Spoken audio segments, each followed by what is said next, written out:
तो अब हर टीम से दो दो चेहरे आपको साफ दिखाई दे रहे होंगे। देखिए, अब मोदी टीम के सुपर 8 के पहले जो खिलाड़ी हैं यूपी के मुख्यमंत्री योगी आदित्यनाथ, और वहीं राहुल की टीम के जो पहले खिलाड़ी हैं वो तमिलनाडु के मुख्यमंत्री जो हैं स्टालिन। मोदी टीम के दूसरे खिलाड़ी, जहां बिहार के मुख्यमंत्री नीतीश कुमार हैं, वहीं राहुल के टीम के नंबर 2 के खिलाड़ी अखिलेश यादव हैं। 24 की लड़ाई में किसका पलड़ा भारी होगा, इसका बहुत कुछ इन्हीं नंबर 1 और नंबर 2 पर टिका हुआ है। लेकिन जैसे 1-2 खिलाड़ी से कोई मैच नहीं जीता जाता है, वैसे ही चुनाव भी नहीं जीता जा सकता है, क्योंकि मैच हो या फिर चुनाव, टीम का स्पिरिट, वो सब जो जीता जाएगा, जो टीम की स्पिरिट से ही जीता जाएगा। और इस कड़ी में तीसरा और चौथा खिलाड़ी सबसे अहम हो जाता है। यह रिपोर्ट देखिए और समझिए किस खेमे में कौन सा महारथी खड़ा है।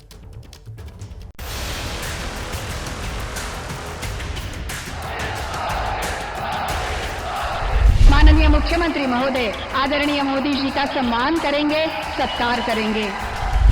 नरेंद्र मोदी के सुपर 8 में तीसरा नाम है महाराष्ट्र के मुख्यमंत्री और शिवसेना को ठाकरे परिवार से अलग करने वाले एकनाथ शिंदे। 2024 में ये इतना आरोप लगा रहे हैं कि मुझे लगता है अब सब रिकॉर्ड मोदी जी तोड़ेंगे, क्योंकि देश की 140 करोड़ जनता आज मोदी जी के साथ है और उन्होंने गारंटी ली है मोदी जी को फिर एक बार।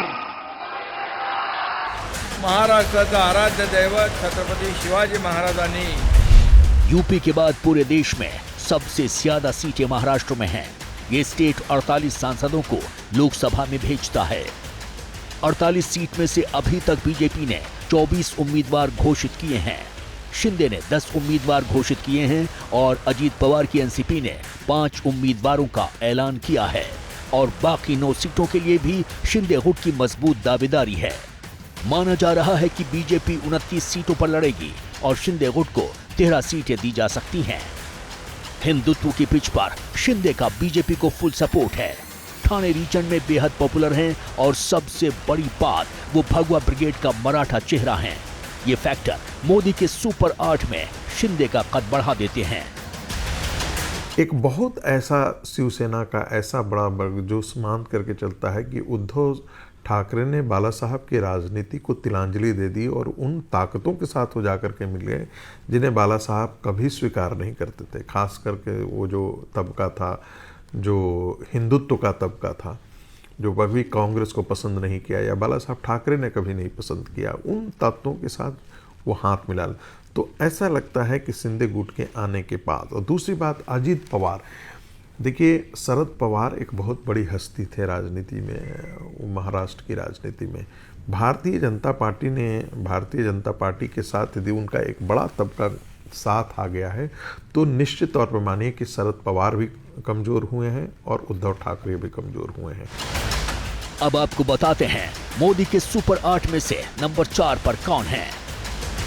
The people of Tamil Nadu will vote for Narendra Modi ji in an overwhelming fashion, and June 4 will herald a new era where Narendra Modi ji and all the candidates working for him will win from Tamil Nadu, and a new era of prosperity and growth will dawn on Tamil Nadu. 39 साल के इस leader को BJP ने तमिलनाडु की 39 सीटों की जिम्मेदारी सौंपी है। नाम है अन्नामलाई। 2019 में आईपीएस की नौकरी छोड़कर बीजेपी में आए थे और अब तमिलनाडु बीजेपी के चीफ हैं। कहा जाता है कि अन्नामलाई को नरेंद्र मोदी बहुत पसंद करते हैं। मोदी और अन्नामलाई की जोड़ी के दम पर बीजेपी को इस बार साउथ के सबसे बड़े किले में ऐतिहासिक प्रदर्शन की उम्मीद है। एबीपी न्यूज से एक्सक्लूसिव बातचीत में अमित शाह ने क्या कहा, वो सुनिए। इस बार हम तमिलनाडु में हमारा सबसे अच्छा परफॉर्मेंस करने जाएंगे। एआईडीएमके और डीएमके दोनों के भ्रष्टाचार और चुनावी भ्रष्टाचार, इससे तमिलनाडु की जनता त्रस्त है। वो नरेंद्र मोदी जी को चाहती है। हमारे प्रदेश के नेता अन्नामलाई को बहुत जन समर्थन मिल रहा है। मुझे पूरा भरोसा है कि यहाँ पर भी इस बार अच्छी संख्या में कमल खिलकर लोकसभा में आएंगे। अब बात करते हैं राहुल और इंडिया अलायंस की। राहुल के सुपर 8 में नंबर 3 पर हैं तेजस्वी यादव, क्योंकि 40 सीटों वाले बिहार में विपक्ष का चेहरा बनकर कोई मैदान में भीड़ जुटा रहा है तो वो पहला नाम है तेजस्वी यादव।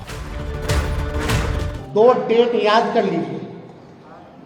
देश में 15 अगस्त, आने वाला जो 15 अगस्त है, आपको बेरोजगारी से आज़ादी मिलना शुरू हो जाएगा।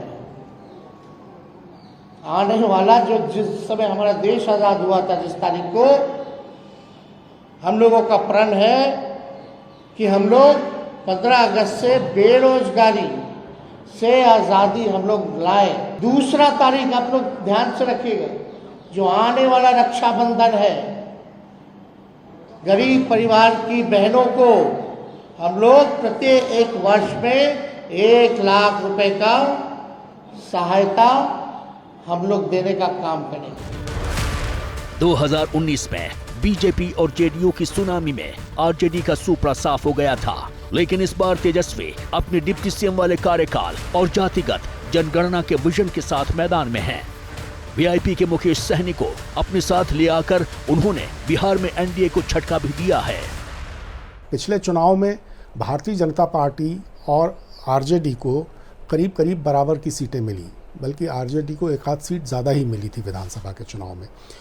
बिहार में भी यही स्थिति है कि आरजेडी के पास करीब 36-37% वोट है और कांग्रेस के पास भी 7-8% वोट है। वहाँ भी ये दोनों मिलकर काफ़ी फॉर्मिडेबल फोर्स हैं। तो तेजस्वी यादव का इसलिए महत्व है बिहार की राजनीति में। और जब आरजेडी और कांग्रेस दोनों इकट्ठे हो जाते हैं तो वो भारतीय जनता पार्टी के खिलाफ एक बहुत बड़ी चुनौती बन जाते हैं। इंडिया अलायंस के सुपर 8 में नंबर 4 पर हैं केजरीवाल। भले ही केजरीवाल जेल में हैं, लेकिन इसमें कोई शक नहीं कि उनकी पॉलिटिकल अपील कई राज्यों तक है। पंजाब में आप और कांग्रेस अलग अलग लड़ रही है, लेकिन दिल्ली में 4 और 3 के फॉर्मूले के साथ बीजेपी का गणित बिगाड़ रही है। हरियाणा की 10 सीटों पर भी केजरीवाल और कांग्रेस में डील हो चुकी है। केजरीवाल को इशू बनाकर इंडिया अलायंस हर रैली में मोदी सरकार पर जांच एजेंसियों के दुरुपयोग का आरोप लगा रहा है। जैसे ही घड़ी का काटा दोपहर 2:30 पे आए, बबीता जी का दिल सास बहू साजिश के लिए मचल जाए। और ये है इनकी बहू, पूरे दिन ऑफिस की टेंशन हो जाए गॉन जब ये करें अपना फेवरेट शो फ्री टाइम पे ऑन।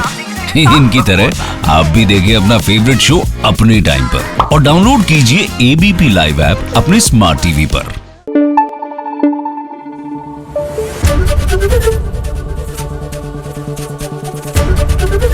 एबीपी न्यूज आपको रखे आगे।